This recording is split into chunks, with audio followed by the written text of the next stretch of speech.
Hey, sir, can you hear me?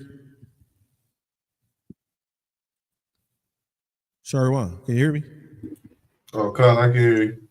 Yep. Okay, I'm trying to. I can go live for you because it did some crazy stuff. I'm about to get it started.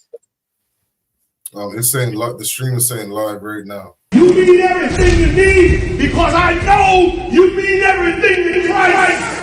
And Christ means everything to me. I called on the Lord. I said, man, Father, this is real. Will you watch over me? Will you raise them up to be strong? I'm just a man with flesh. This is what you called for in your scriptures. You said they wore studs and fringes, they got it on. You said they follow the law, they doing it. You said under your house shine, they ought to love one another. And they doing it.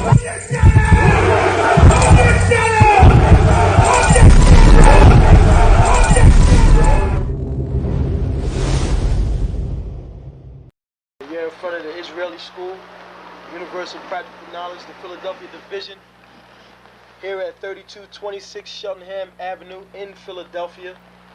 We're standing in front of the school right now, getting a description of the 12 tribe sign that's been painted by one of the brothers that was in the school: Judah, Benjamin, Levi, Simeon, Zebulun, Ephraim, Manasseh, Gad, Reuben, Naphtali, Asher, Issachar. Those are the 12 tribes of Israel.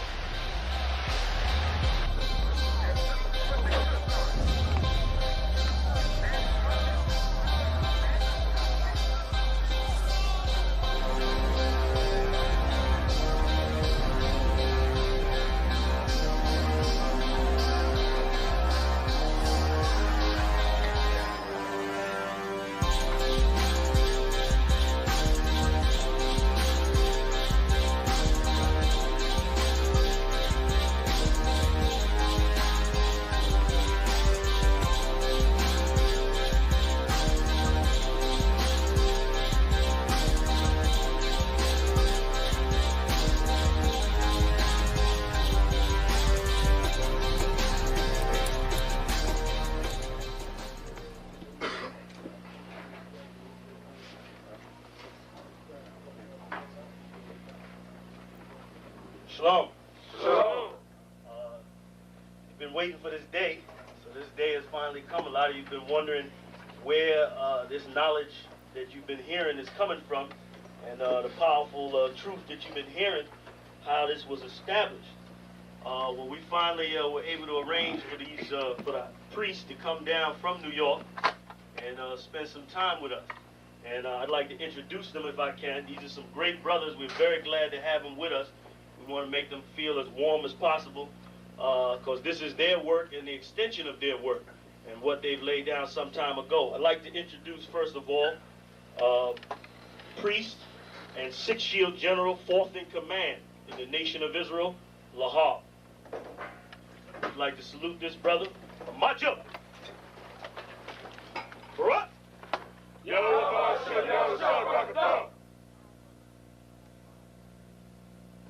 Yeshabim, which means sit.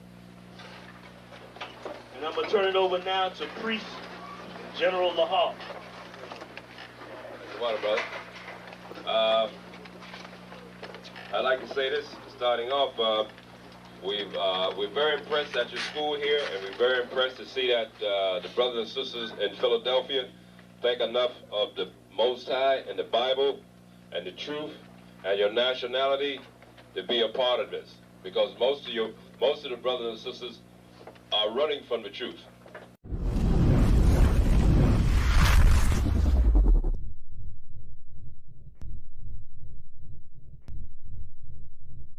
Welcome to ISUBK Detroit. Check us out on all social media platforms. Classes are Monday through Saturday. Monday is the history class from 7 to 9 p.m. Tuesday is scripture breakdown. Wednesday is biblical law class. Friday, Lashawan Kodash, Hebrew language. Saturday, Sabbath service.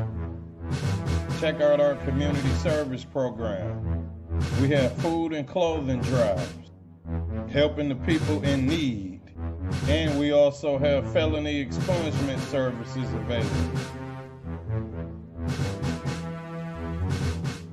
Join us and get involved.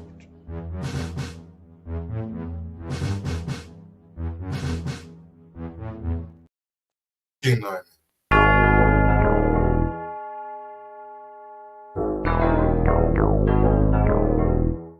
Ironic.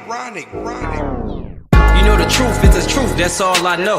Cry loud and spare not, you gon' get exposed. A few real niggas left, you not one of those. Real soldiers, we was born to stand 10 toes. If he ain't one West, that nigga not one of mine. He got a purple 12, me, I got a black 9. The truth is the wife of my youth, chopper my concubine. Had to die to get my rib, that bitch forever mine. You know the game, a bishop gotta be blameless. But GMS teaching niggas to be rapists. They screaming we snitch. When Jordan Morgan was killed by your brother, y'all ain't say shit. Real prophets only dwell in the UPK, PSA, we don't sign NDAs. Real prophets only dwell in the UPK, PSA, we don't sign NDAs. Hey, 100 deep, 100 shields on, that's 100 priests. 100 boots, that's 200 feet. Tongue like a sword when I fucking speak.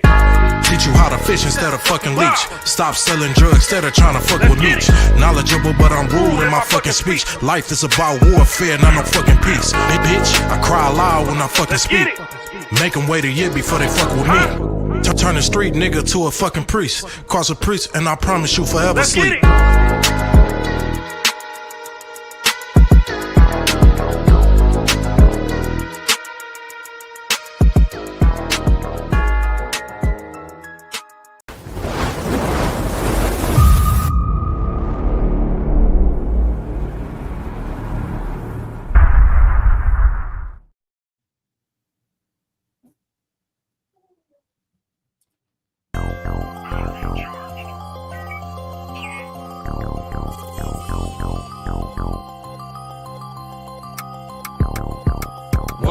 One West, that's who we are, nigga. One West.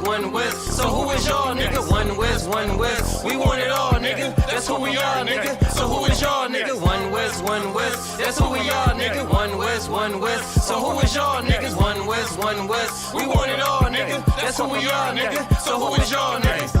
UPK soldiers got them killers with me. And I don't fuck with every spot cause it's too iffy. Real motherfucking prophet cause the Lord with me. But don't get that shit twisted, I got Drake's with me. Yeah, bitch, and that whole 50. Run up on me wrong, you gon' catch 60. Wait, you gon' catch 20. The other 30 for your homies, bitch, I got plenty. And I'll shoot this motherfucker till that clip empty. Taking orders from your bitch, you a fucking simpy.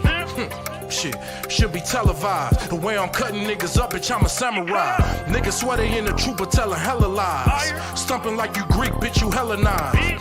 The revolution gon' be televised. And what I see in my vision gon' leave you petrified. One West, that's who we are, nigga. One West.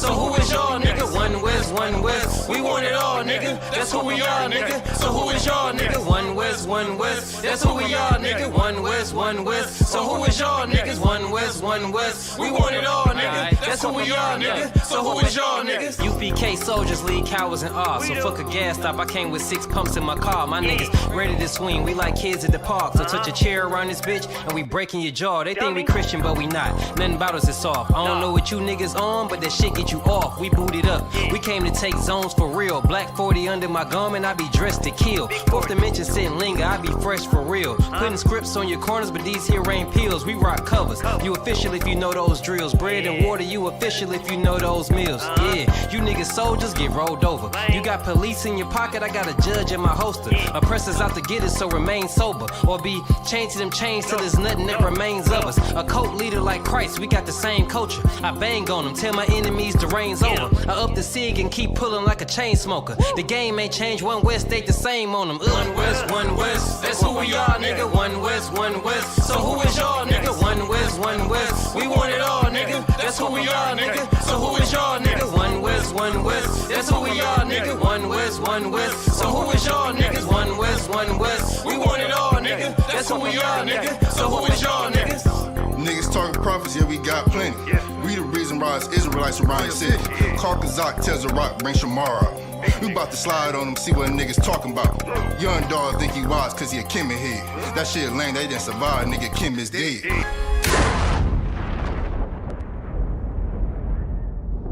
Where I'm from, little nigga, is a dirty game. I pledge allegiance to Yahweh, bitch, I'm UPK. Huh, nigga, let's talk bodies. Set up on your corner, wake up everybody. Big priest, until I'm dead deceased. The mission is complete until you're off the street. So y'all on the internet, stumping down the street. But take the poor and the weak. Touch your sister or a brother, you gonna be sleep. But take the poor and the weak. One West, that's who we are, nigga. One West. So who is y'all, nigga? One West. We want it all, nigga. That's who we are, nigga. So who is y'all, nigga? One West. That's who we are, nigga. One West. So who is y'all, niggas? One West. We want it all, nigga. That's who we are, nigga. So who is y'all, nigga? Fucking with the brothers, then I'm giving out major pain. Clip full of ball heads, I'm shooting out Damon Wayne's. Driven ambition, I ain't never changing lanes. Wise as an old man, but I ain't slanging cane. This ain't a game, this shit way deeper than rap. You speaking the cap, but the shit y'all speaking is cap. I'm 5,000, but I still keep it a stack. I'm in the truth, not cause back then I was seeking the fact. Cry aloud for the niggas that's deep in the back. And the Lord with me, ain't no reason for keeping the strap. We peep the attacks, niggas say we ain't speaking the facts. Stealing breakdowns every time we teaching in class. Niggas snitching, y'all out here squeaking with rats. We be on the street corners teaching that Jesus is black. We on 125th Street, Harlem, nigga, you see where we at? One West, that's who we are, nigga. One West. So who is y'all, nigga? One West. We want it all, nigga. That's who we are, nigga. So who is y'all, nigga? One West. That's who we are, nigga. One West. So who is y'all, niggas? One West. We want it all, nigga. That's who we are, nigga.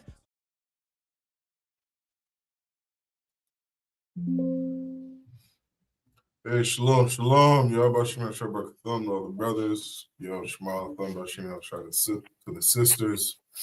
I'm Priest and Officer Shariwan, the Commanding General Yahana.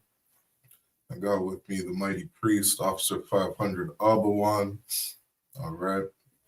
Tonight is Monday night history class. The water to everybody tuned in on the chat. Quick shout out, Tonica Mills,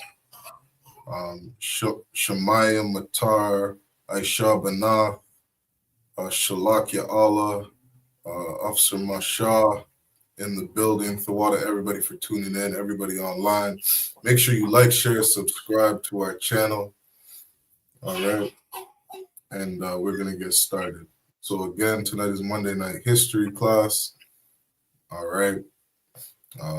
Tonight's topic, we're going to get into some of the history of the Red Summer, some of the cities inside the states that went underwater, that were destroyed, dismantling many of our communities inside of America. Okay. And something you'll see throughout the history of America as well as Canada is you'll see a history of Blacks, Hispanics, and Indigenous peoples always being displaced, right? You see today, you see Donald Trump, or President Trump, who has this campaign on trying to remove the tribe of Issachar, the so-called Mexicans today, out of the country.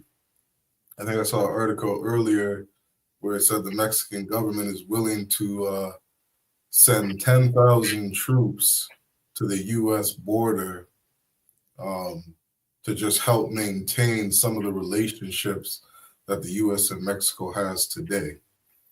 But what you've always seen is like mass deportations.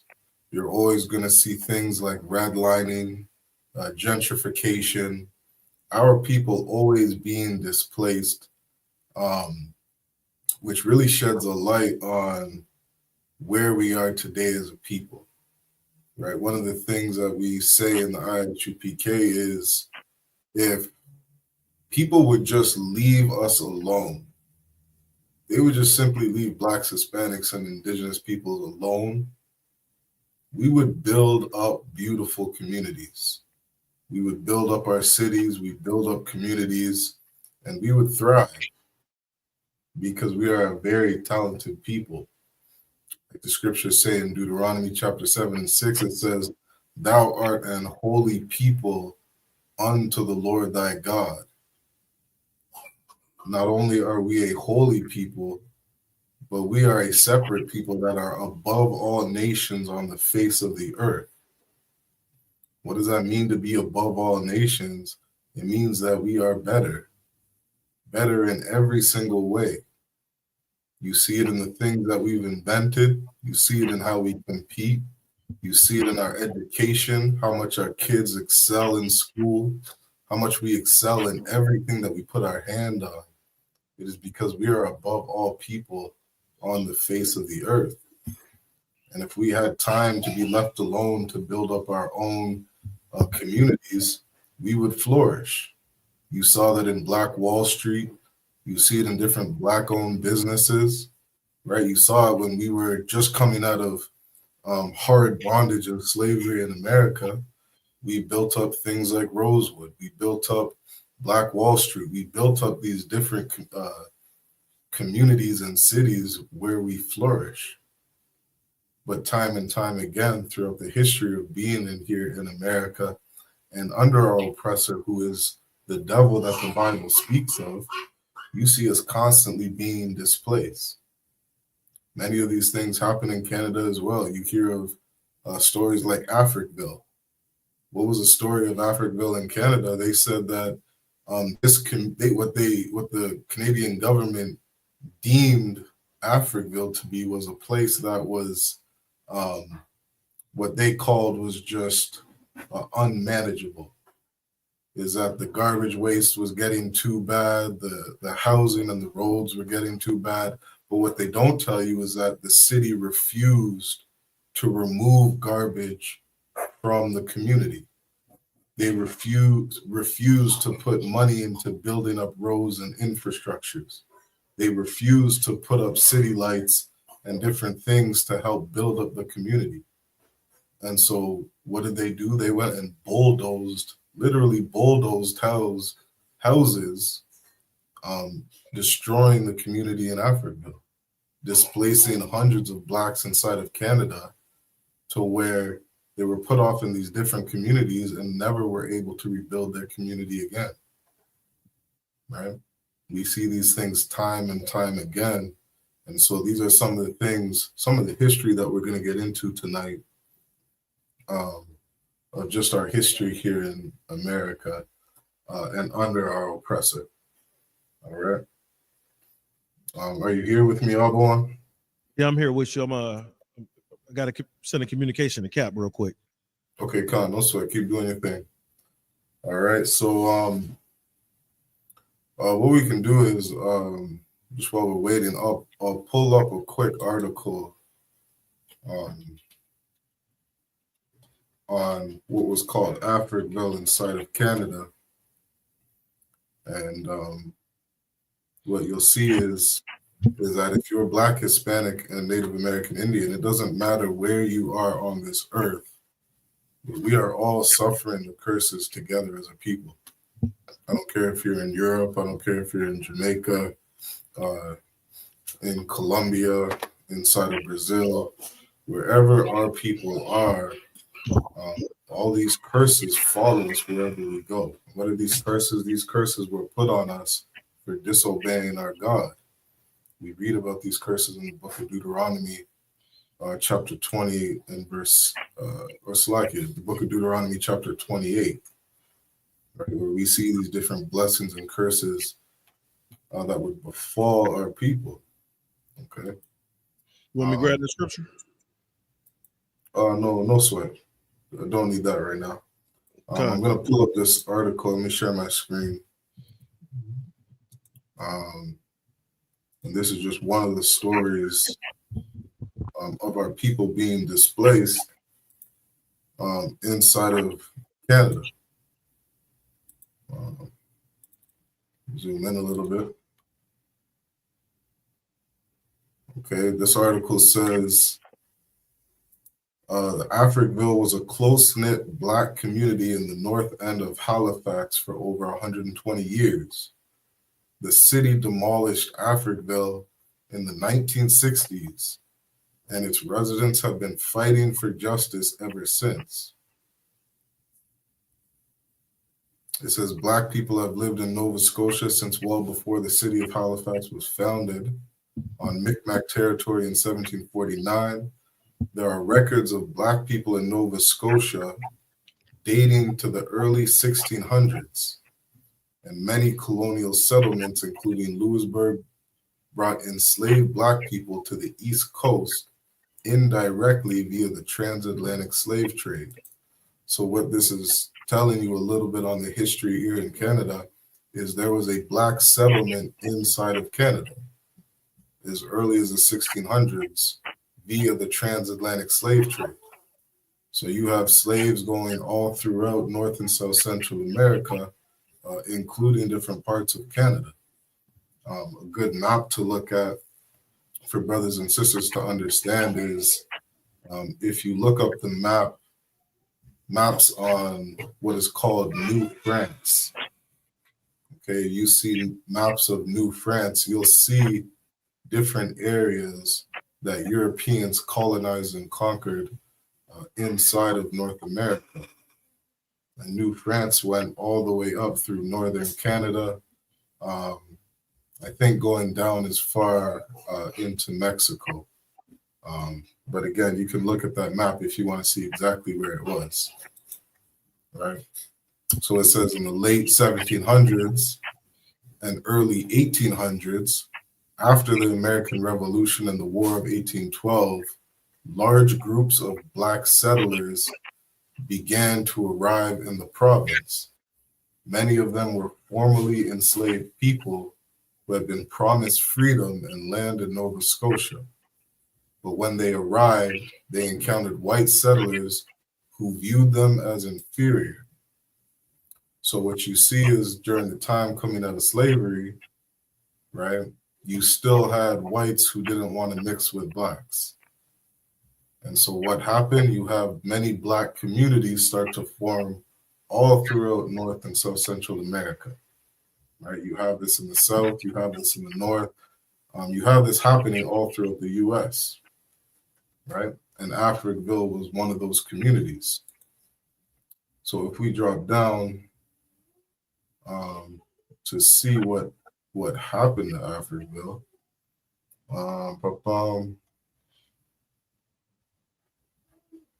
it says, here's the destruction of Africville. It says, instead of providing proper municipal services to the community, the city of Halifax eventually decided to relocate the residents of Africville.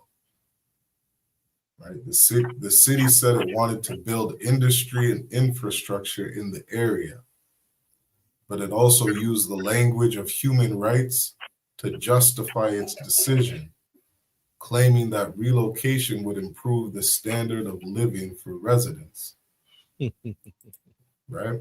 Which is the same language you always see again and again and again, right? I think I remember General Johanna doing a class on gentrification, you know, and he spoke about the parks that end up getting built inside of these, many of these areas that were gentrified. And it's funny, if you look at Africville today, Africville is just one massive park. And it happens to have a train, train tracks that run through the park. And so it's funny because we can sit here years later and look back and say, the only reason they demolished this community was so that they could put train tracks in the park down, which is all they did.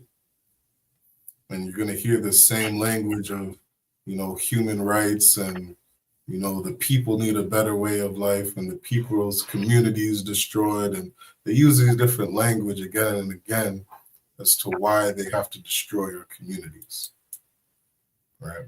It says, in January 1964, Halifax City Council voted to authorize the relocation of Africville residents. There was no meaningful consultation with residents of Africville to gather their views. Fewer than 20% of residents had any contact with the Halifax Human Rights Advisory Committee, the group charged with consulting the community, right? So, you know, today we're not going to get too deep into this story, but there's a lot of good videos and documentaries on what took place in Africville, right? As many documentaries, you know, have popped up documenting, you know, our different struggles here in Babylon, our different struggles here under our oppressor. And Africville was just one of those stories that was no different. This community was destroyed, or people were displaced, right? That area was gentrified, right? And again, that's just a story of us not being left alone here under our oppressor, right? You hear the stories of the people who lived in Africville. What do they say? What do they say? They absolutely love that community. They say they had a safe place for their kids to come home to.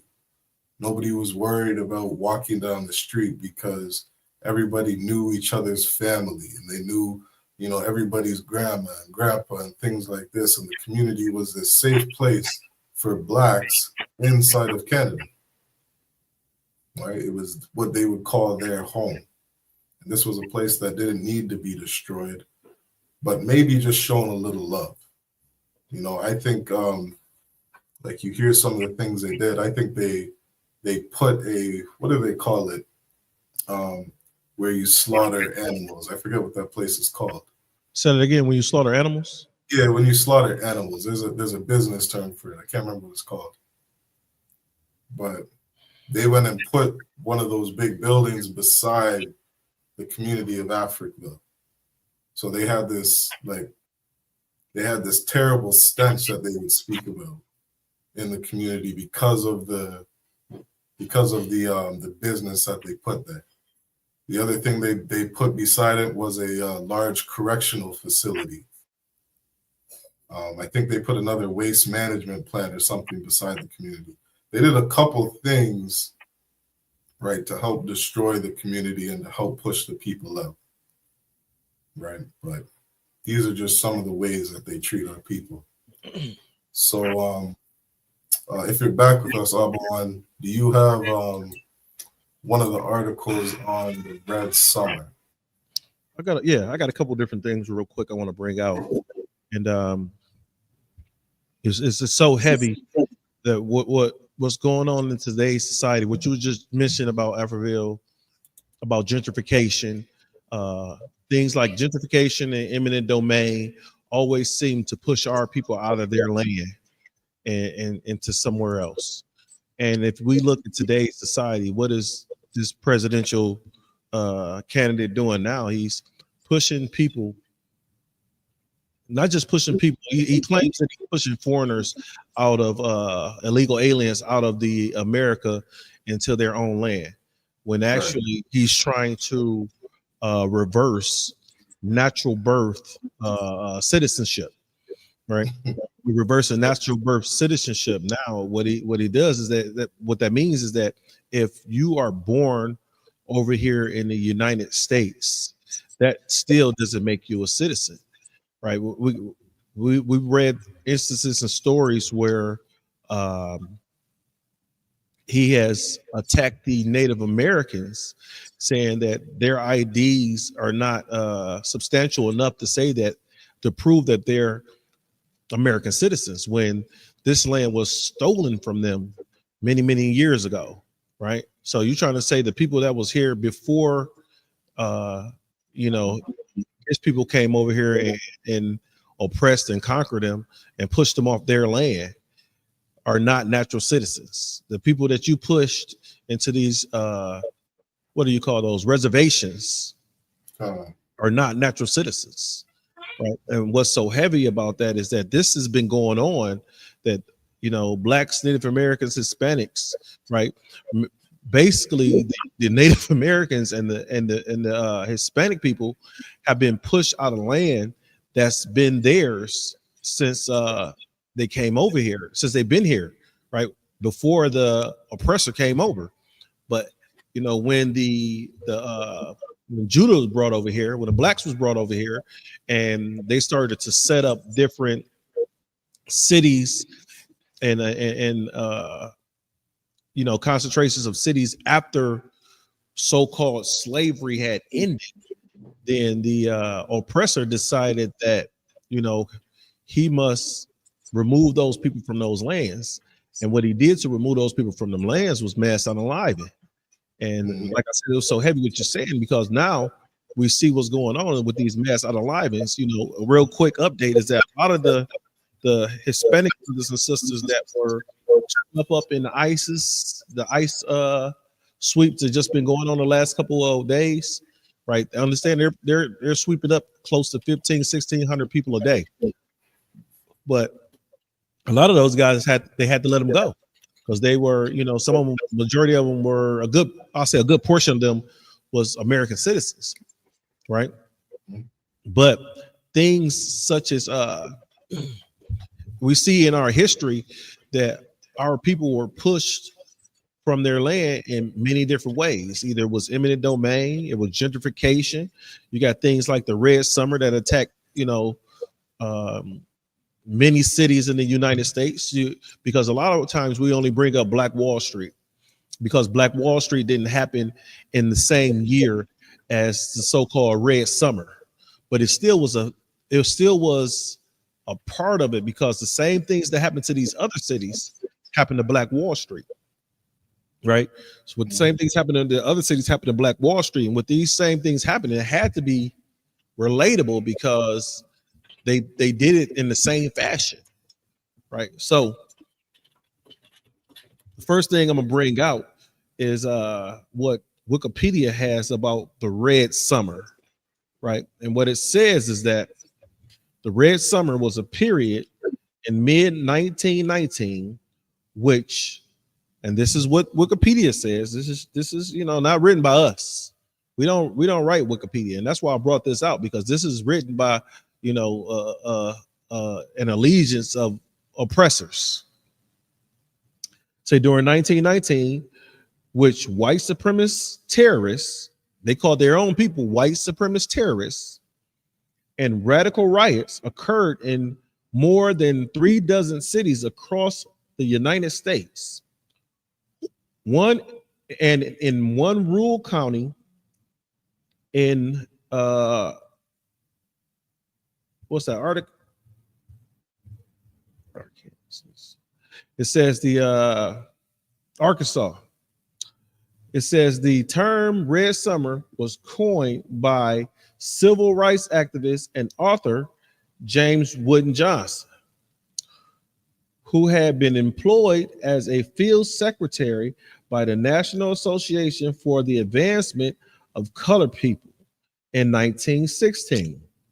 It says in 1919, he organized peaceful protests against the racial violence, which is so heavy because even when our people are being slaughtered and attacked, we still try to find a peace-seeking result. These oppressors have, different type of munitions aimed at you. They think about it. What happened during these times? They got munitions aimed at you, guns aimed at you, dropping bombs on you, and you still trying to. Our people, who are a very peaceful people, we're still trying to come up with a peaceful resolve when we're being attacked. You and I were talking earlier, sir, is that we spoke that you see these different attacks on our people, and the entire time is that those oppressors were playing offense, and our people was always play defense, even when you get to talking about such organizations as the Black Panther. The Black Panthers never went out and attacked, an oppressor's organization. They always stay back and play defense, always blocked. They never swinging, always blocking, never moving forward, always, giving ground, as we say in the UPK, right? So to continue on with this article, it says in most instances, attacks consisted of white on black violence. Numerous African Americans fought back, notably in Chicago and Washington, D.C., race riots, which resulted in 38 and 15 deaths, respectively, along with even more injuries and extensive property damage in Chicago. Still, the higher numbers of fatalities occurred in rural areas around Elaine, Arkansas, where an estimate of 100 to 240 black people and 5 whites were killed at an event now known as the Elaine Massacre. Right, so that's just another example of the mass unaliving of our people. It says the anti-black. Now, what that anti-black means, what you got to understand, Israel, is that anti-black means against. Anti means against, right? Against blacks. You hear a lot of the small hats use the term anti-Semitic, which we are a Shemitic people.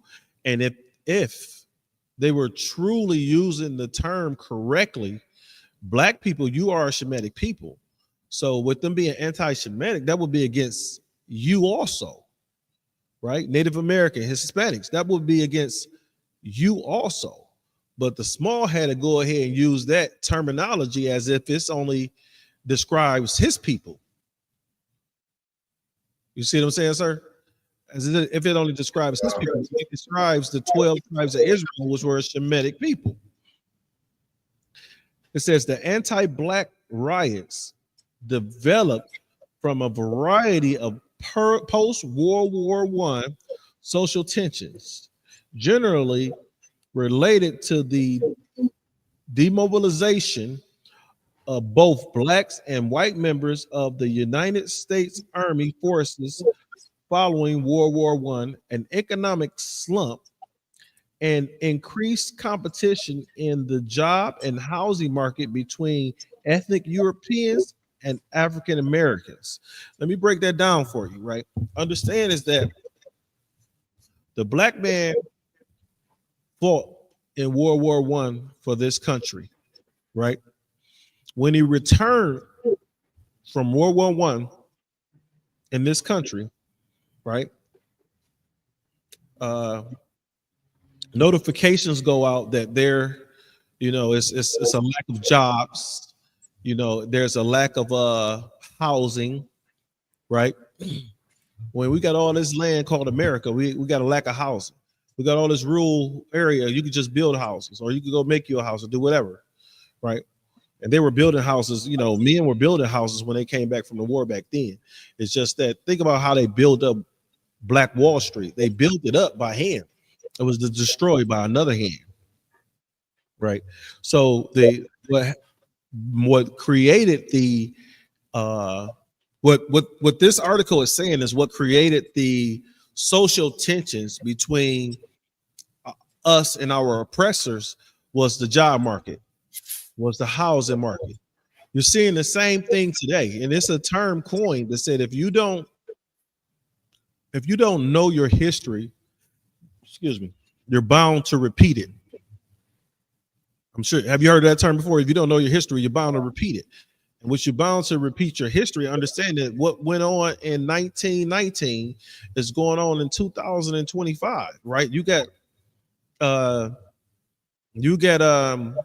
oppressors saying, oh, the Hispanic folk are taking our jobs, or the blacks are taking our jobs, or the Native Americans are taking our jobs. And the most ironic thing about that is that these oppressors and his children don't want the jobs of Hispanics. They don't want to pick their own oranges. They don't want to pick their own fruit. You know what I'm saying? They don't want to do the things that the Hispanic tribe is doing. The Hispanic tribe, I've seen these brothers, and they put in work. And that's why, when even in today's society, right, if you want to get some work done on your house or any type of building facility, they'll let you know. You know, it's what is it called when it's not it's not spoken loudly, but it's like secretively. They'll let you know. Go get a Hispanic group, right? And when I was younger, I thought it was funny. It was just funny because all right, whatever. When I seen these brothers work, they do the work. I've seen the Hispanics do the work in 8 hours. It would take anybody else a week to do. I've seen them put a roof on a 3,500 square foot house in 10 hours, a complete tear off. And they took breaks. Think about this. And they took breaks. A complete tear off down to the raptures, right? Down to the trust, right? And build it up in 10 hours. If I could, please. Like that, just adding on to that point, I remember I was reading an article where it was something around, I think it was around the 1940s, 1950s, where you had a lot of European women who were basically so lazy that they were hiring Black women to come into their house to cook and clean inside of their homes, because even that job alone was too hard for them. Like, when you look historically, like, you had European women who would get our sisters, to breastfeed for them. You know what I mean? To the extent of breastfeeding their babies before allowing our sisters to breastfeed our own babies. They had the sisters in the house cooking, cleaning, maintaining different things in the home because they were too lazy to do any of the work. You understand? Like, it was one of the reasons you see a lot of Benjamites that moved into Canada, because European women were so lazy that they were offering Black sisters in Jamaica the opportunity to come into Canada so long as they would do these jobs. Like what you're bringing out, Abuwan, about, our brothers and sisters is so heavy in that we really got to understand that, all these lies that have been placed on us, doing things like calling us lazy, all of that is bullshit. You understand? Like, we're the most hardworking people on earth, the most capable people on earth. Go ahead. Yeah, go ahead. Salakia, sir, if I may. Yep. Well, what you have to understand is, and I know you understand, but I'm talking to the listening audience right now, is that our people are called lazy by the oppressor. And you have to think about, why are our people called lazy? One is that we built this country for free. Damn. We built America for free. Whatever country that the Blacks, Native Americans, and Hispanics were enslaved in, we built those countries and we built those cities and we built them for free, right? The oppressor did not start to push out the fact that we were lazy till we wanted some wages for our work, right? So now all of a sudden I'm doing it for free. I'm not lazy, right? I'm working for free. You don't mind me being in your house. I'm working for free. You don't mind me seeing me walking up and down your streets, right? When I'm enslaved, when you beat my back, when I'm working for free. Now, since I require you to pay me a wage, right? Because I require you to pay me a wage. Now I'm lazy because I want the same amount of money you get paid to do the same job, right? When theoretically, the Bible says that we are not equal to, but above all nations. So if I'm doing the same job that you're doing, according to the Bible, I should get paid more than you because I'm above you. That means that you are the employee and I am not the supervisor, I'm the manager. I'm the executive director. That's above you, right? Not equal, because if I'm equal to you, then, you know, equal pay, equal rights. I'm not looking to be equal. I'm looking to fulfill what the Bible says and to be above all nations, right? And you see it in our work ethic in anything that we do. And I'm talking about the entire 12 tribes. Anything that we do, right? We are above all nations. If people look at it, if you can look at the sports, you can look at we won't even look at sports. We look at other entertainment aspects, like who are the best comedians? Who are the best actors? That's in entertainment, you know, the best singers. If you look at, you have individuals who in engineering and architects and cartoonists or artists or things like that. Who are the best artists?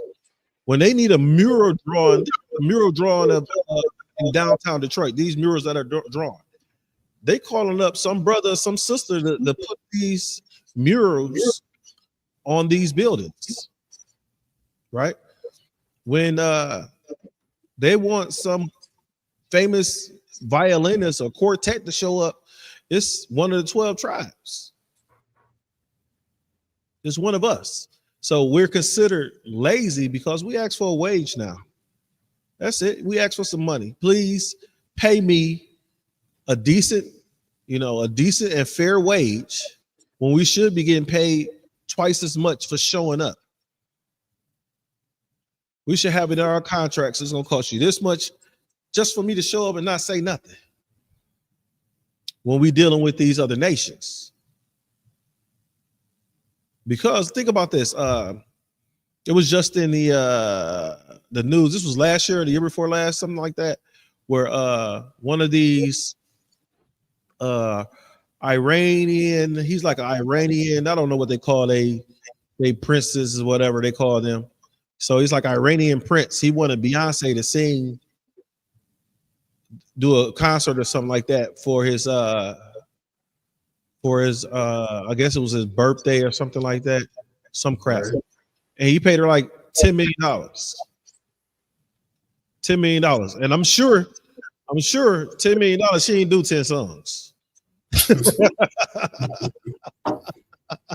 I'm sure she ain't do 10 songs. Just say she did 5. That's $2 million a song. Right? Now I'm no Beyonce fan or none of that, but I think she got underpaid by the other nations. Right. I think she was underpaid. Right? Anytime we do something for these other nations, it should be an other nation tariff tax. Thanks, Mr. Trump. Right. Right. So I'm gonna continue with this article, if I may, sir. Okay.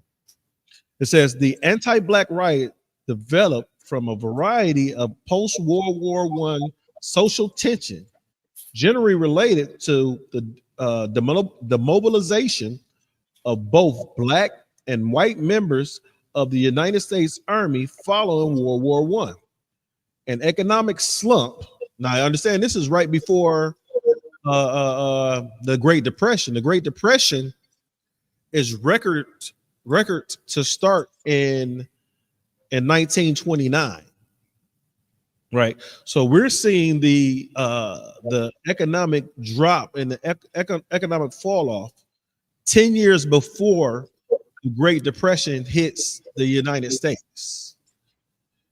Right. Well, 10 years before they recognized it, because you see this trend of economics falling off and nobody recognized it at the time. Right. Right. It says an increased competition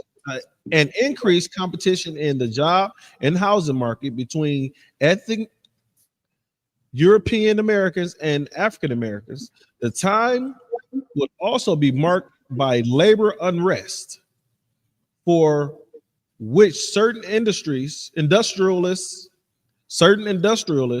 used black people as strike breakers, further inflaming the resentment of white workers. So what you have to understand is that at this time, it was you pay a black person less wage than you pay a white person.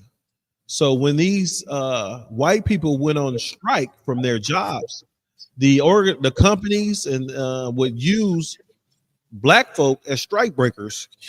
They'll pay them a lesser wage to do the same job, and I bet you any amount of money they got more production out of these black strike breaker workers than they did out of the regular white employees.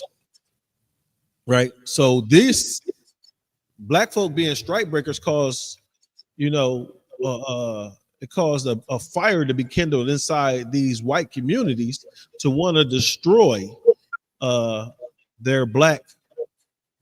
black people in their neighborhoods and in their areas, right? And this is one of the causes of what we're talking about is Red Summer, which is when multiple cities in the United States their black communities were attacked and destroyed by so-called white people.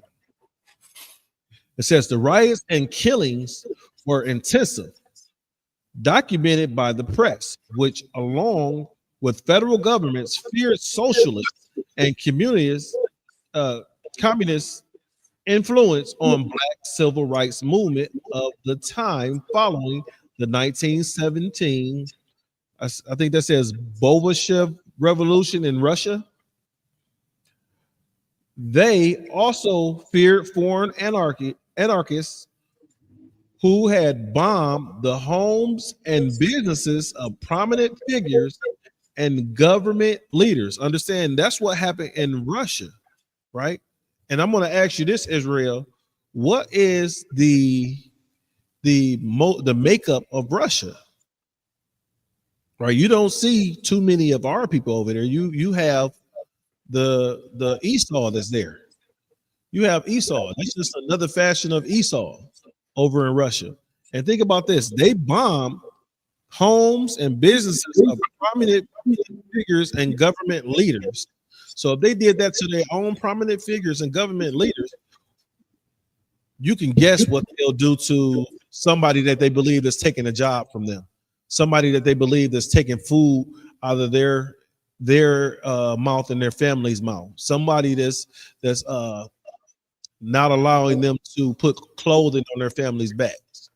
So you can imagine how and what they thought about our people just because they couldn't get a job. Now, what you have to understand in today's society is that it's easier for one of the sons or daughters of Esau to gain employment having half the credentials of a black Native American or Hispanic brother sister, right? Esau only has to have half the credentials. I've worked in I work in engineering, and I see a lot of Esau's sons and daughters come into these major manufacturing facilities, into these OEMs, and not have degrees, right? When I have multiple degrees and certifications that say I'm comparable, not comprehensive, that I am able to do this job, right?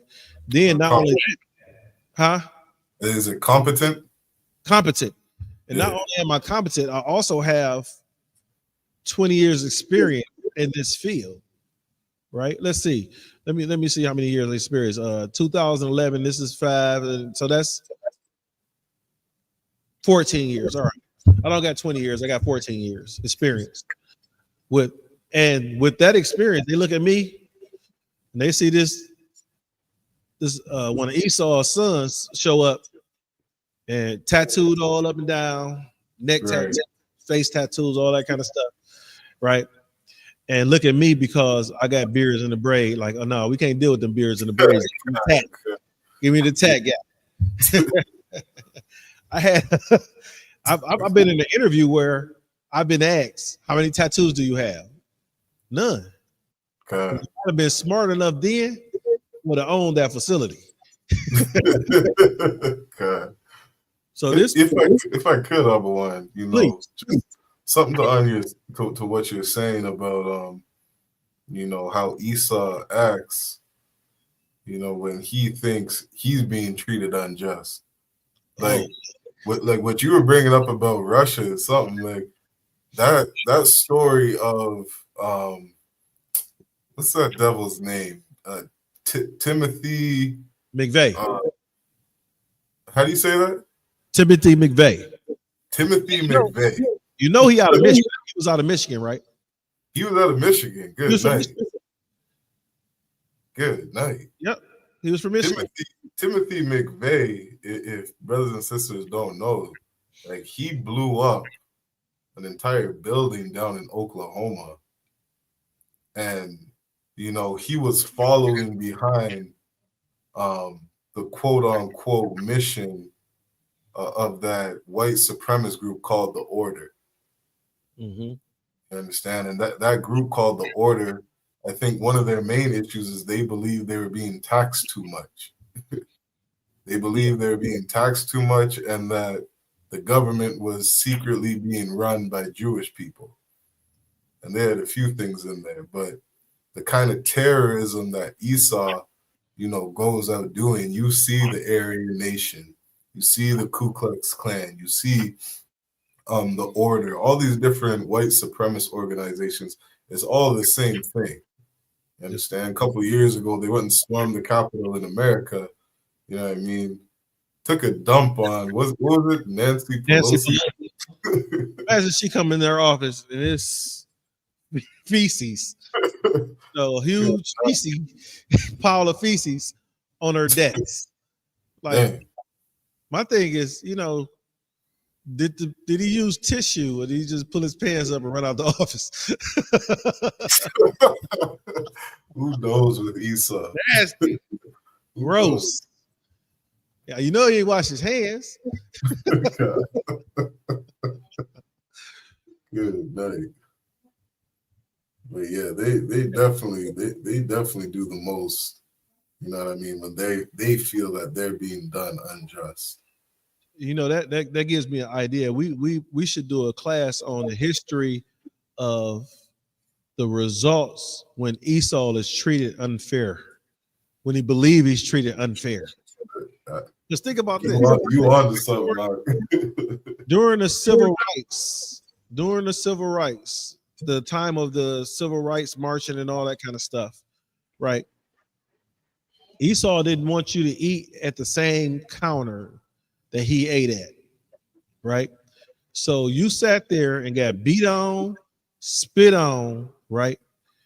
Kicked on, whatever atrocities they may have done towards you to get some nasty ass food because you wanted to eat somewhere where Esau was eating at when Ray Ray's chicken and waffle, you know, tastes 10,000 times better because it's seasoned. We already know that our Westerners don't really season their food, right? We know, especially Esau. Esau don't season his food. Most of the time, he don't cook it. Look at the different delicacies that they believe that are delicacies. Raw meats, right? Raw beef is a delicacy, right? You might as well bite a cat with raw meat being a delicacy. No, it's just, you know, and things of that nature is, I think it's called something tartare or whatever it is. I forget what it's called. But you know, we over here, even when what was it, Jacob and Esau, when Esau so-called sold his birthright unto Jacob, it was over some food that wasn't cooked, some meat that wasn't cooked. He was starving to death, where he couldn't wait till the food was done, because I'm sure his brother made him enough to eat, enough for everybody in the house to eat. He was cooking. Think about it. Jacob was cooking for the household, but Esau just had to have it and it's not done yet. God. And to this day, you see them eat food that is not cooked. You got some black folk that can't eat a medium steak. Right. How you want your steak? Well done. I look at them like, you about to eat that belt? Like, Good. right. So we were talking about how our people were removed from their land during these things called like eminent domain and gentrification and whatever. All right. So right here, I'm going to read two more parts of this article. This one's short. This is called the Great Migration. Right, it's still part of the Red Summer, but this is the Great Migration part. It says, with the mobilization of troops from World War I and with immigration from Europe cut off, the industrial cities of America's Northeast and Midwest experienced severe labor shortages. Right now, real quick, labor shortage, that means that shortage on jobs. Or is it a shortage on people to work? They didn't have jobs, right? It says through the South, so they had this labor shortage. As a result, northern manufacturers recruited through the South from which an exodus of workers ensured. So what they didn't have is the labor. It was a labor shortage. So they didn't have the amount of people needed to run these manufacturing facilities that they had in the North. Right now, that right there was my parents moved from, on my mother's side, they moved from Duck Hill, Mississippi, here to Detroit. On my father's side, they moved from Norfolk, Virginia, here to Detroit. Right. So with them people migrating from the South up here to the North because of the automotive industries, because of different manufacturing facilities and industries that was going on up here in the North. It says by 1919, an estimated 500,000 African Americans had immigrated from the southern states to the industrial cities of the northern and Midwest in the first wave of the Great Migration, which continued until 1940.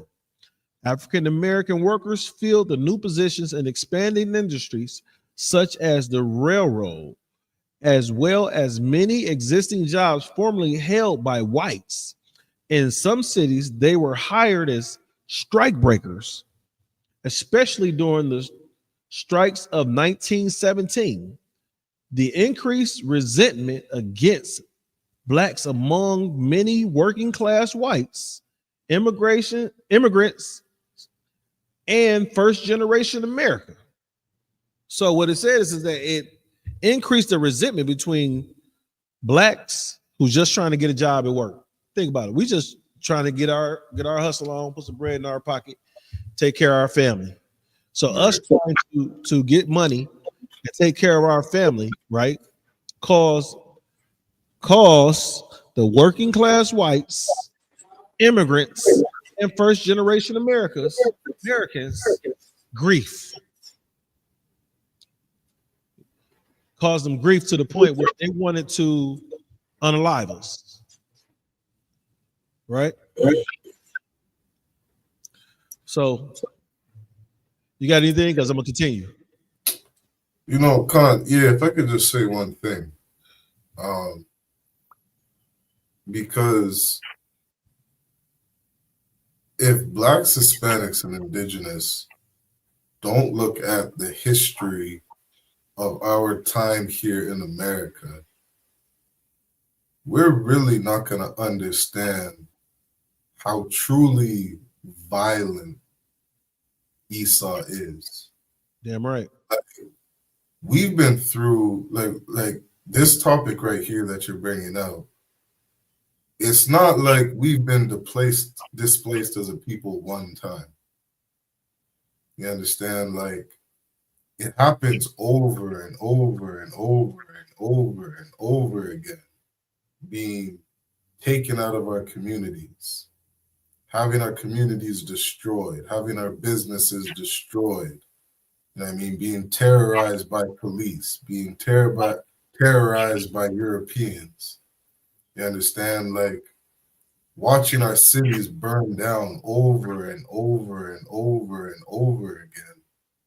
It's like if you don't look at the history of this man, you're not going to truly understand how violent he has been towards us.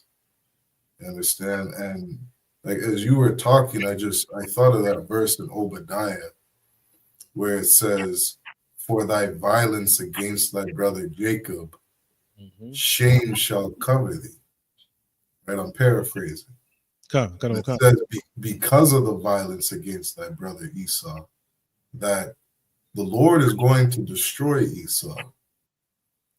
You understand? Like he has done so many things against the children of Israel. It would be a crime not to cut off that nation. You understand? Like sometimes people hear us when they, when we say things like the Lord wants the children of Esau to be in slavery. The Lord wants the so-called white man to go into chains.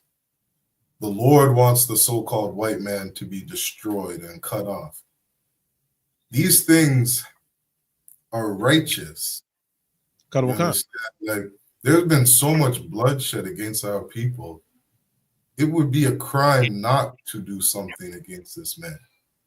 Right? Like it says in Revelations, like Babylon's sins have reached up to heaven. Like he has done so many things, so many crimes on this earth. You understand? Like it would be such a crime not to punish this man. You understand? Like as we get, like there's another story I had thought about it as you were saying these things too. Like, and again, it's just another showing of, what this devil has done to us throughout history, right? But that was just a thought as you were saying it, and I'll bring out some more as we go on. Sorry, and just to back up what you're saying, like the what you said that was so heavy is that it would be a crime for that nation not to be wiped off the face of this earth. For all the horrific things, right, that they've done across this earth to the children of the Most High God, right? Imagine this, man, is that if you look at it, Joe Biden's son was about to go to prison for whatever it is, just say using cocaine in the White House or whatever. He had like a kilo in the White House. Now, this is probably not the first time someone's had a kilo of cocaine in the White House, right? But just to say, I'm just saying, he had some drugs because he used cocaine, so he probably had a bunch of cocaine in the White House. They caught him with this, and they locked him up, and his father, Joe Biden, says, I am not going to exonerate Hunter Biden, right?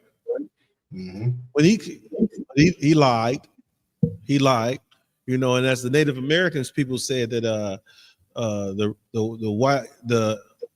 oppressor is double tongued, says one thing and something else. He could have easily said, I don't know what I'm gonna do with Hunter, right?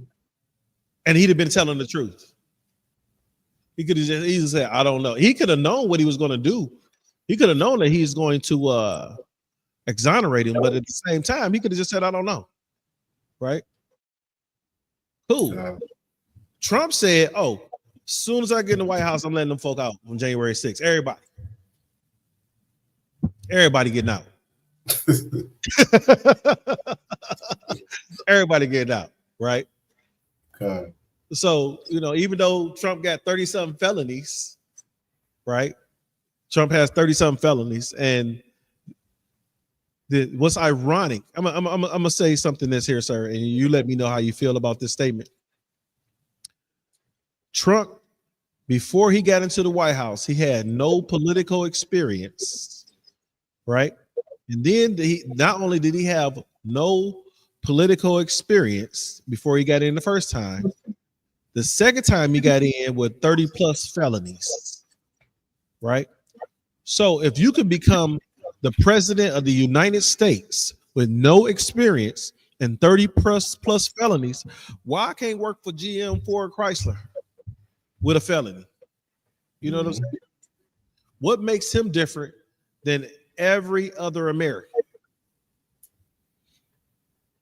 He rich. And he can buy his way in and out of these places. We've seen that with these individuals buying their children into these what you call these upper echelon colleges, Yale and Harvard and Right. say that again. Yeah, I'm not sure what they're called, or Ivy League schools or something like that. Ivy League colleges, yeah, you're right. Yeah. So they're buying their children into these Ivy League colleges, right? And today I went down to where my son wanted to sign up to school. So I go down to he wanted to sign up for HVAC school. So I go down to Dorsey with him. And where it's set up is that I was trying to get them to use his mother's income because he lived with his mother, right? He's been living with his mother since he was a little kid. So he's been living with her. Why they can't use her income? And he would have got so much more FAFSA and grant and all that kind of stuff, the grant money, the loan money. But if he uses my income from last year, they ain't gonna give him nothing, right? So I'm trying to explain to this lady who is East Indian, like, look, he doesn't live with me. He lived with his mother. He's always lived with his mother. She's like, well, were you guys married? No, we're not married, right? Were you ever married? No, we were never married. He always lived with his mother, right? So realistically, he's supposed to use his mother's income. But she didn't want to accept my son, get my son into this school. And so she wouldn't allow him to use her income. He had to use my income. So we talked to a black lady, right, that handled the financial aid at the school. And she says, well, your son's going to turn 24 years old next month. He can file as an independent student, and he doesn't have to use your income or his mother's income, and then he's going to get the full grant and the full loan. Mm-hmm. Why wouldn't the East Indian lady tell us that? Why Esau's son that was over financial aid, why he didn't tell us that?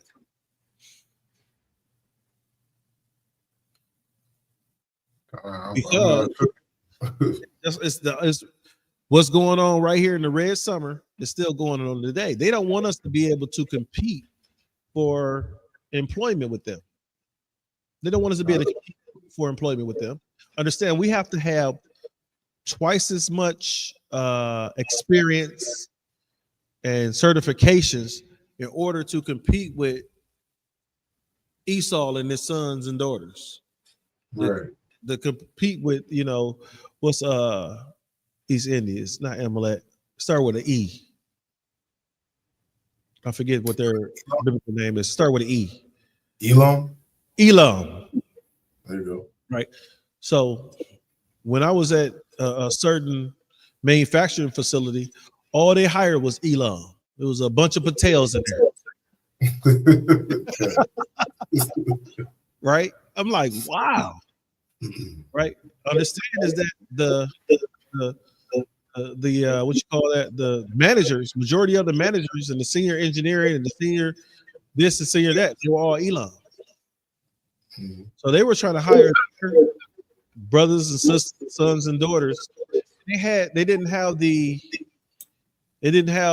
what was required, well, what they made me have in order to take this position. And now they're wondering why they can't get this facility to function, because you got individuals there that don't know how to make a manufacturing facility float, because they don't have the experience, they don't have the knowledge.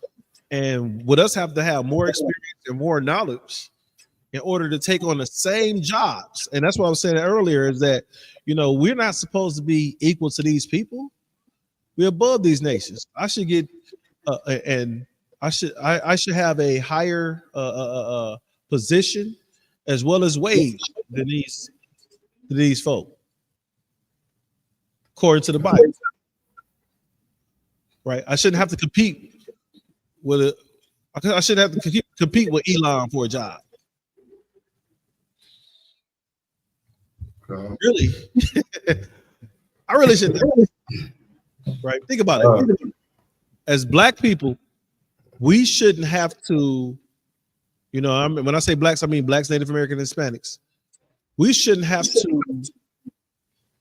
to purchase anything made of cotton.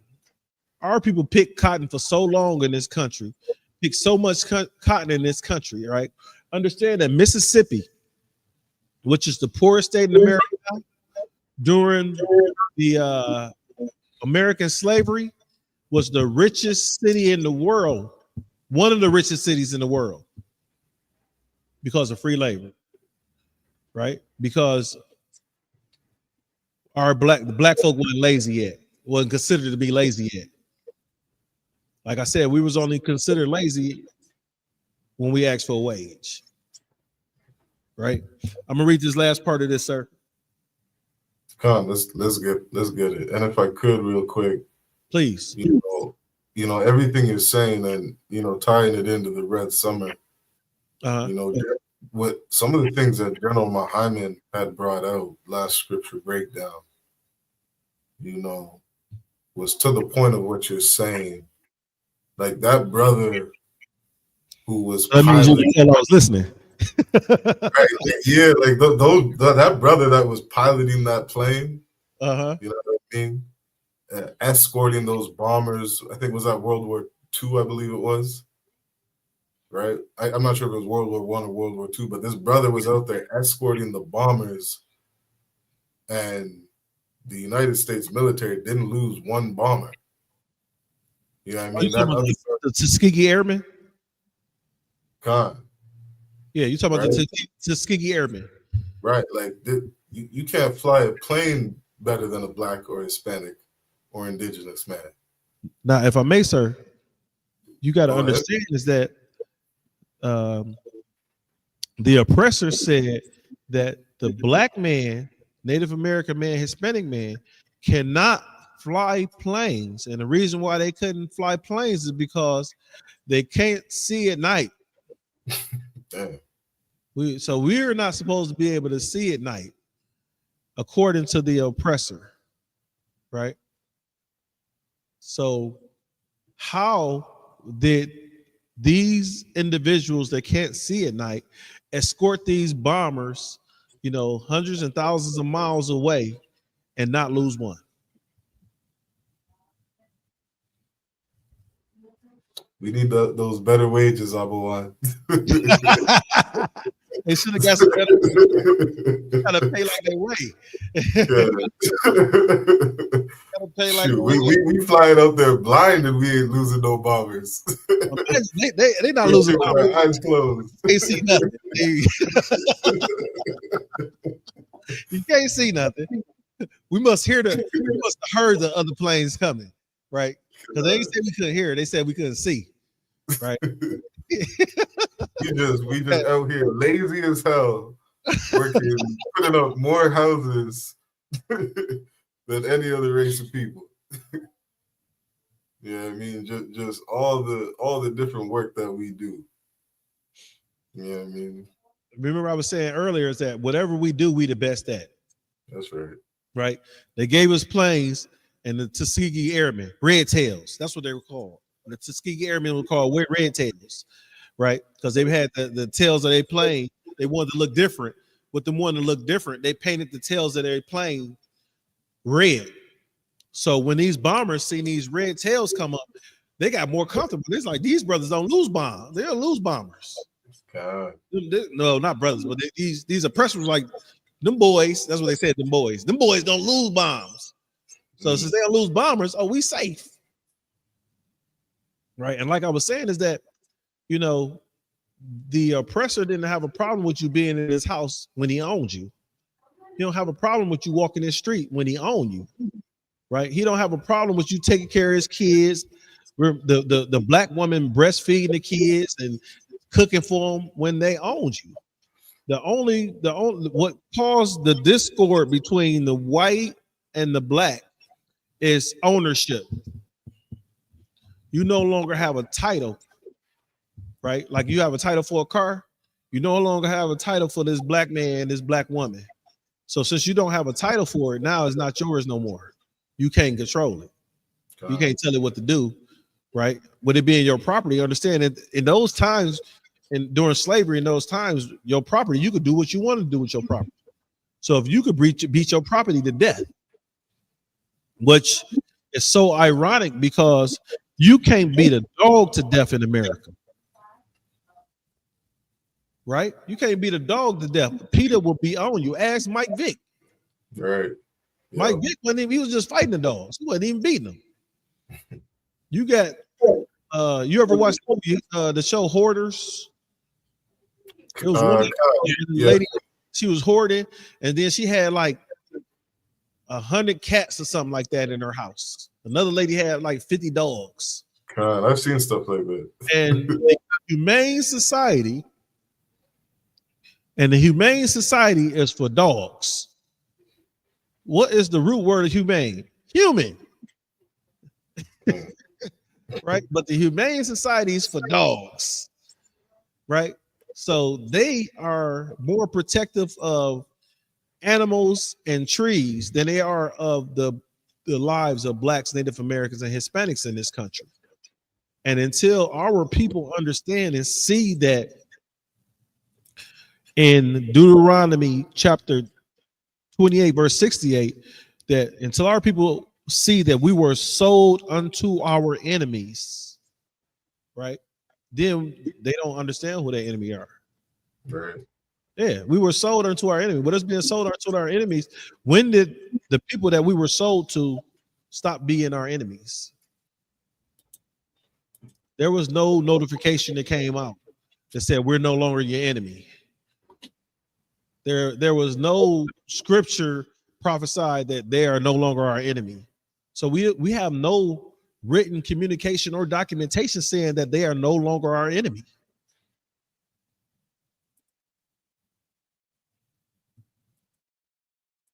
Right? So let me get this last part. You ready? This is Racism and Red Scare. In the summer of 1917, violent racial riots against blacks due to labor tensions broke out in East St. Louis, Illinois, and Houston, Texas. Following the war, rapidly demobilization of the military without a plan of absorbing veterans into the job market. The removal of price control led to unemployment and inflation that increased competition for jobs. Jobs were very difficult for African Americans to get in the South due to racism and segregation. Now, we're still seeing that today. We are the first fire and the last hire. We're seeing that today. Right. During the first Red Scare, following the 1917 Russian Revolution, the anti-Bolshevik sentiment in the United States quickly followed on the anti-German sentiment, rising in the war, feared and imminent attempt to overthrow the U.S. government to create a new regime modeled on that of the Soviets. authorities view with alarm African American advocacy of racial equality and labor rights. And incidents involved the death of whites further feared. So not that whites were unalive, it was just the fear that whites could be unalive. Right? It says in a private conversation in March 1919, President Woodrow Wilson said that the American Negro returning from abroad would be our greatest medium in conveying Bolshevism to America, right? So he's saying that the returning of the black American soldier to the United States will bring in communism, because that's what they practice over in Russia, right? Think about it. America is supposed to be democratic, Russia's communist. So that's one of the reasons that America went to war, you know, and it's at odds against Russia because of the way the government's set up. You see it now, like Putin is in office for how long? Over here in America, you get a 4-year term, and if you voted again, you get another 4-year term, and then after that second 4-year term, you can no longer run for president again or be the president anymore. Now over in Russia, you know, what's his name? Putin's a dictator. So with him being a dictator, hey, I'm in office now. He set up his military to protect, keep him in office. Mm-hmm. Right? It says, other whites expressed a wide range of opinion. Some anticipated unsettled times, and others seeing no signs of tension. Right? So some seen tension, some seen no signs of tension. Right? So you got some people saying like, oh, okay, yeah, this is going to be a problem with the black soldiers coming back from war, and others saying, no, I don't see a problem with it. Right? The reason why one of the reasons why they didn't see a problem with it, because you still had segregation that was dominating the South. So a black man couldn't, you know, get a job nowhere in the South, right? Unless he was a sharecropper. And you know how those sharecroppers are. If you're familiar with sharecroppers, they were given just enough food to feed their family, and anything else, any of those other crops went to so-called man that owned the land. Right. So early in 1919, Dr. George Edmund Haynes, an educator employed as a director of Negro economics for the United States Department of Labor, wrote, "The return of the Negro soldier to civil life is one of I lost my place. It says one of the, I lost my place. Give me a second. It moved on me. It says the return of the Negro soldier to civil life is one of the most delicate and difficult questions confronting the nation, North and South. One black veteran wrote a letter to the editor of the Chicago Daily News saying that returning black veterans are now new men and world men, and their possibilities for direction, guidance, honest use, and power are limitless. You see what they're saying? Only they must be instructed and led. So understand is that this says their potential is limitless, but they must be instructed and led. So that contradicts itself. How can you say my potential is limitless, but I got to be led? So, right? So were they saying when these brothers were coming out of the military that basically they needed to be told what to do? Okay. Right. So they have to be instructed. When these guys, you know, some of these men led platoons during the war. So how can you say that this platoon leader needs guidance and direction to be used honestly? According to this article, it says they have awakened, but they have not yet the complete conception of what they have awakened to. W.E.B. Du Bois, an official of the NAACP and editor of its monthly magazine, saw an opportunity.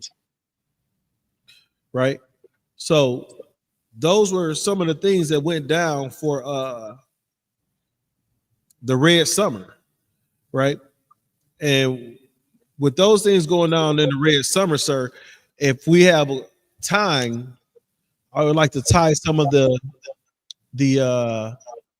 drowned cities in America, because these cities were drowned and covered with water to basically for America's economic advancement. But it was just another attack on our people in a different way. But it still happened during the same time. God.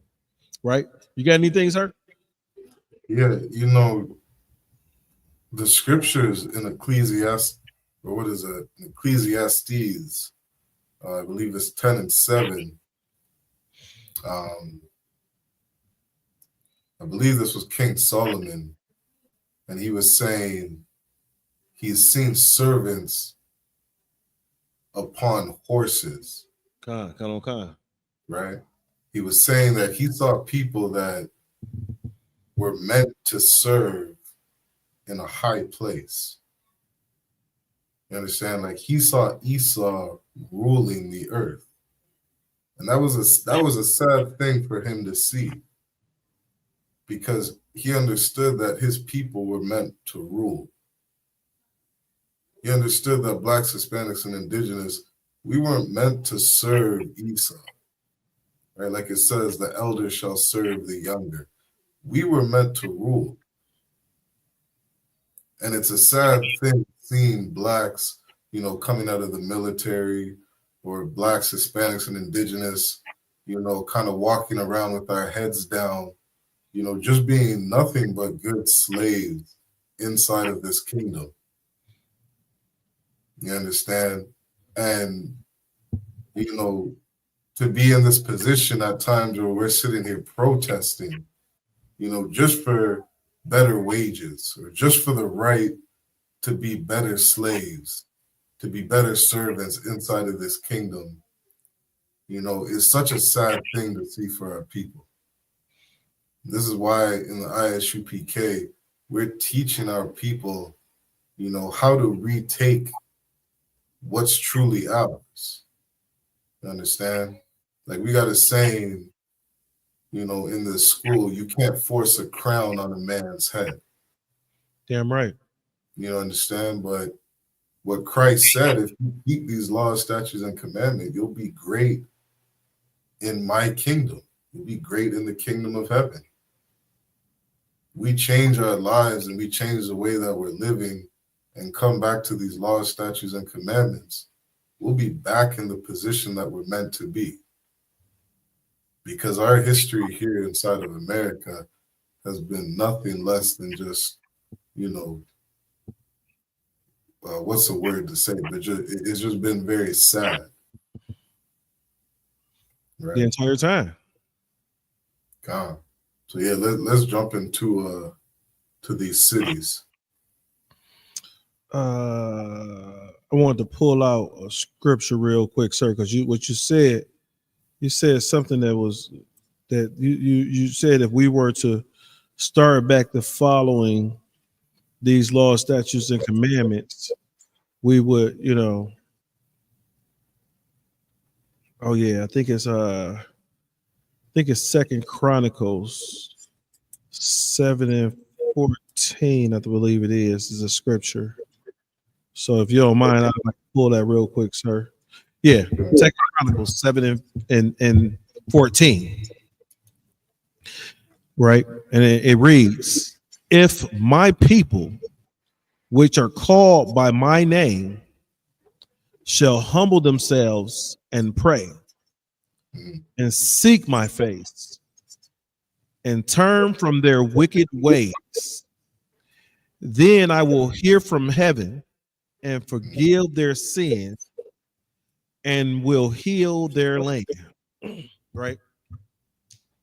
So the Lord is telling us right here, the Most High is telling us right here that, if my people, understand that he doesn't say the entire nation.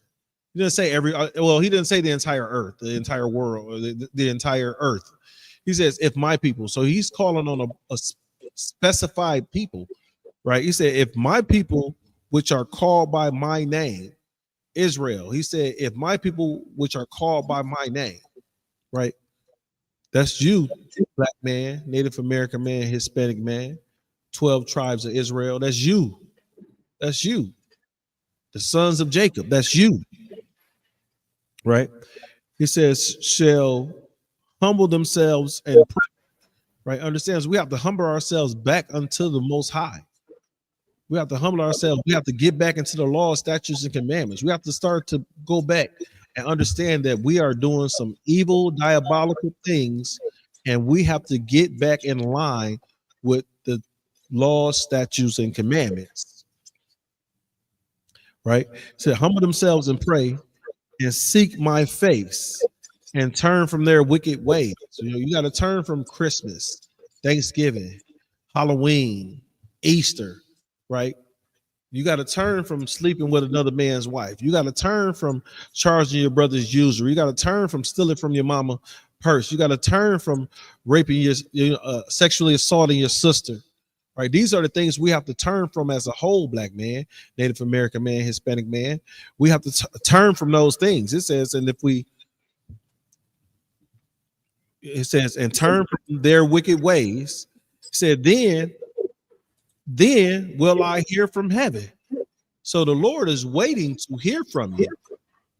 He's waiting to hear from you. You have things that you have to do. You have to get in line with first, so that he can hear from you. Because I think the scripture says that the prayers of the wicked is the prayers of the sinners an abomination. I'm paraphrasing, sir.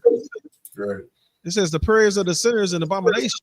Right. So if you being a wicked, if we continue to be wicked beings unto the Most High God, he's not going to hear our prayers. Right. He's not going to even listen to them. Right.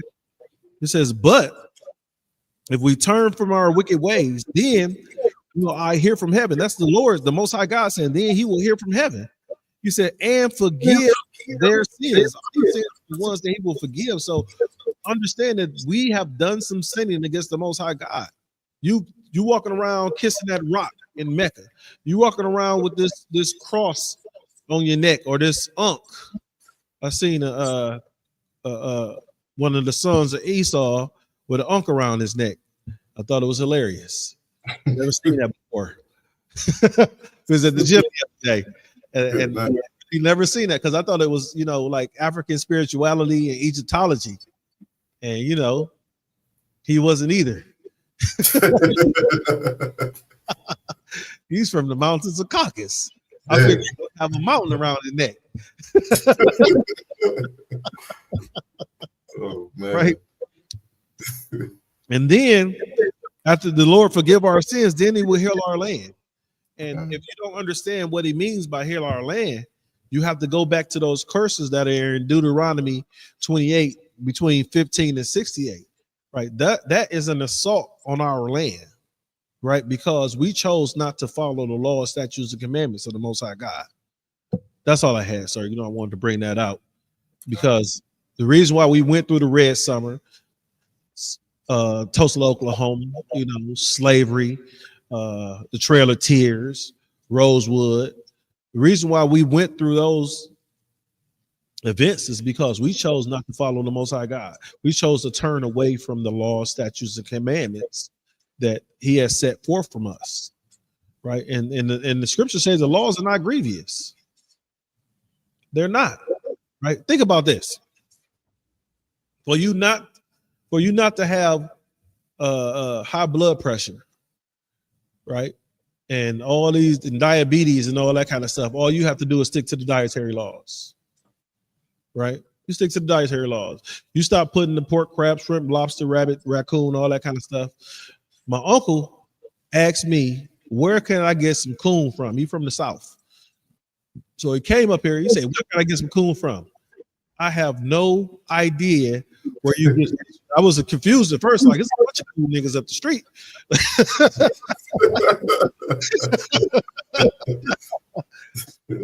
No, some coon. I'm trying to eat some coon. Oh, okay. All right, I understand now. I couldn't tell you where to get some coon from. Right? Because I didn't think our people still ate coon and possum and all that kind of stuff. I didn't think that. I was like, we got, you could go to the store and get some chicken. God. You go to the store and get some chicken. You get some steak, some fish. Get some good old white bass, or get some pickerel or some walleye or something. We don't have to eat that stuff. But he wanted some coon. Just remind me not to eat at your house. But our people are so stuck in the ways of our oppressor, and understand this is that my uncle he worked for the big three, so he make decent wage. Well, he retired from the big three, so he made some good wage. Right. This was before he retired. So he just retired recently. And he wanted some coon. Mm-hmm. I couldn't understand it. You got something, sir? Just a small thing to add, because kind of hearing of this red summer and seeing the different things that, we continue to join ourselves to try to get out of this punishment that we're in. Like that verse you just brought up, like it didn't say go protest. Nope. It didn't go say to beg your oppressor for better wages. You know what I mean? It didn't say be a good Christian or, to flee from America and, start somewhere else. Like the scripture gave us the blueprint on how to fix our community. Damn right. You know what I mean? Like this verse right here, it is the blueprint on how to fix our condition. And it's about time we start doing things differently than what we've constantly been doing. You know what I mean? Like to see us out here protesting over George Floyd, even though I can, understand the passion and the zeal of brothers and sisters being fed up of the mistreatment here in America. Protesting is not the solution. The solution is here in the ISUPK. That's right. The solution is obeying the Most High so that he can heal our land like it says in Chronicles. That's what we got to, come back to. Salaki, that was it. Yeah, Quadash, Adawan is probably one of the funniest guys that I know. And he was talking about protesting the other day. And every time he speaks about protesting, he says it looked like a bunch of little whiny ass kids having a temper tantrum.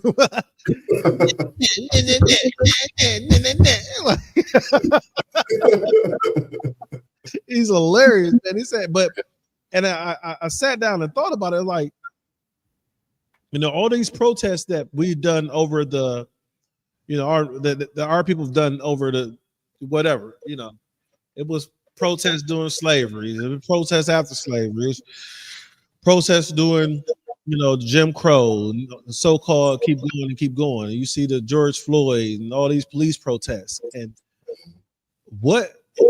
how has it affected our nation? It's done nothing for us, right? It hasn't bettered anything. The same things are still happening. We protested. I don't know if you remember. We protested when Rodney King got beat by the police. They said he had some cocaine in the crack cocaine container. Right? We protested then. We protested when Sandra Bland was unalived in the police precinct. We protested when Fernando Castillo was unalived by police and doing what they told him to do, handing him his He asked for his license. He was handing him his license, and they fired upon him, unalived the brother. Right? We protested when Breonna Taylor was sleeping in her bed, and the police woke her up to gunshots and unalived her. Right? We protested then, and we continue to protest. And what does we protested on the March on Selma, right? We protested then, right? We protested when at the the Million Man March, right? Understand? We protested when Martin Luther King spoke at the Washington Monument, right? We protested all. What have these protests done for us? Nothing. All these protests we've done, it hasn't. Let me see. The world that we live in hasn't changed a bit. We're still being unalived by the individuals who claim they are here to protect us, right? But instead of protesting, what if we just humble ourselves, pray, turn from our wicked ways, seek the face of the Most High God, right? Think about that. What if we just start to follow these laws, statutes, and commandments instead of protesting? Instead of walking downtown and got your no justice, no peace. How long we been saying no justice, no peace? How the sign, no justice, no peace. You still ain't getting no justice, no peace. How many years have you seen those signs, right? In each decade, in every decade, right? You've seen, since slavery, you've seen no justice, no peace signs, right? You see it with Emmett Till, no justice, no peace. When the individuals that unalived him was acquitted, right? You seen no justice, no peace. You know, the only time you didn't see a no justice, no peace sign is when OJ got off. You didn't see them white people talking about no justice, no peace. Good day. When OJ got off, you ain't seen them say no peace. No. Right? You did you see any marches? Rioting? Did you see any looting? Right? When what's his name? Mark Brown. What's his name? Mark Brown, the young brother who was unalived by the police officer in Ferguson. I'm not sure about that name, but I'm gonna look it up. Mike Brown or Mark Brown? Mike Brown sounds familiar. But you gotta understand, Mike Brown used to be the coach of the Clippers. I mean, not Clippers, Cleveland. Right. So that's probably why his name sounds familiar. But it was similar. I think it was Mark or Mike Brown, right? We protested then. We keep protesting. What we're not doing is following the law, statutes, and commandments of the Most High God. What we're not doing is putting away these wicked ass holidays. What we're not doing is paying our tithes to Commander General Yohana. What we're not doing is putting the pork down. That's what we're not doing. What we're not doing is not eating crab, shrimp, lobster. Right? That's what we're not doing. What we're not doing is after we lay with a woman, saying we got to be with this woman the rest of our life. Right? What we're not doing is after a woman lay with a man, I belong to this man the rest of my life. That's what we're not doing. Right? What we're not doing is not going to the abortion clinics. Right? Think about this. Our people have almost 400,000 abortions a year. That number might be higher now. I'm not sure. Right? Almost 400,000 abortions a year. 350 plus thousand abortions a year. Right? A year. And it might be slightly higher than that now. So what we're not doing is following the ways of the Most High God. And what's so ironic about us not following the ways of the Most High God, not following these laws, statutes, and commandments, everybody claim that they Christ-like. Right? Ain't that what Christian means? Is you're supposed to be Christ-like. The follower of Christ. That's what the excuse me. Isn't that what he told Paul? Like, you almost made me want to become Christian, right? So if everybody's supposed to be Christian, why nobody following Christ? Because Christ followed the Most High God, right? He said, "Me and my Father are one. We are like-minded," right? So if Christ is like-minded with God, and you claim to follow Christ, you should be like-minded with Christ. It's that simple. It's that simple. If Christ is like-minded with God, and you supposed to be like-minded with Christ, that's why Christ said, "Be ye perfect, for my Father in heaven is perfect." That's why he said that, because he knows, like, I'm like-minded with my Father. You're supposed to be like-minded with me. We all supposed to be with one accord, right? Which means we have the same agenda, right? Here in the UPK, we got the same agenda. Our agenda is to get this message out to Black, Native Americans, and Hispanics. Our agenda is to go out to these street corners and cry aloud. Our agenda is to take these food programs, these clothing programs, and help our people, right? These are the things that we have, and these are the agendas that we have here, right? Christ said that I come back, but I'm paraphrasing, but only for the lost sheep of Israel. Right? That's what we do. We're here, right? We're here, these prophet and priests in the UPK, and we haven't said this today, so I'm gonna say it now because I'm gonna beat you to it, sir. If you're not in the ISUBK under Commanding General Yohana, you're not in the truth. You're being lied to. Right. So that means there's something you're not following the law, statutes, and commandments, right? You got some group. I heard a group the other day. Some 53-year-old man was trying to get with like a 13-year-old girl. Right. Then the guy who was speaking said that was the only reason. That was the only thing y'all could hold up against us. Pedophilia? The only thing. Yeah. That's the only thing we can hold against you. You're not following the law, statutes, and commandments of God, right? You hear other groups say that that you've seen the other groups that is praying over the food and the pork and all that kind of stuff, right? You see those groups. We got other groups saying that monogamy is the way, and polygamy is incorrect, right? That's not what the Bible says.